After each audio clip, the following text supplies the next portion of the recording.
Even though criminal law interests everyone, and it's something everybody will deal with at least once, a lot of people don't know very much about it. Here are a few basic concepts that might help. Beware though, this isn't legal advice, just a general explanation.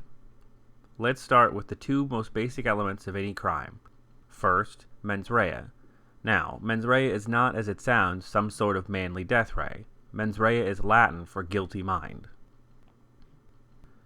To commit a crime, you need to have a particular state of mind when you act. Obvious, right?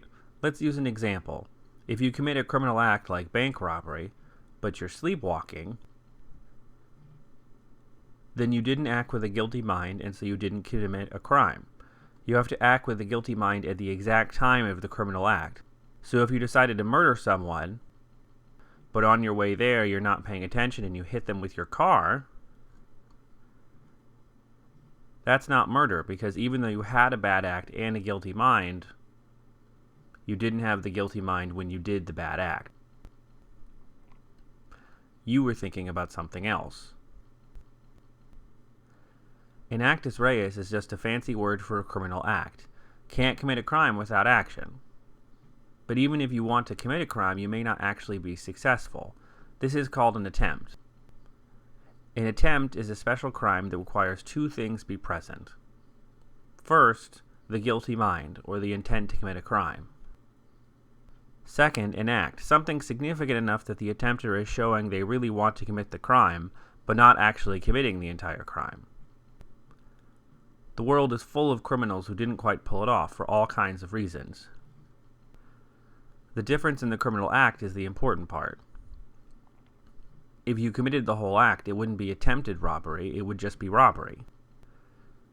For example, grabbing a purse but not actually taking it would be a big enough act to be an attempt. But touching a purse in passing, while you think about possibly grabbing it, would not be enough, even though you were thinking about it. So it's important not to jump the gun on stopping an attempt. Having the intent is still important. You can't commit an attempt because you're being reckless or not paying attention, even if you could commit the underlying crime that way.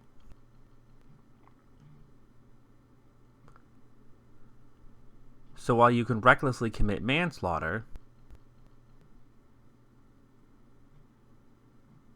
you can't recklessly attempt manslaughter. You can't recklessly attempt to commit any crime for that matter.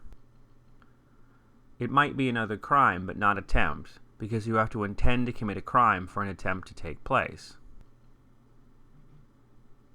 And there you have it.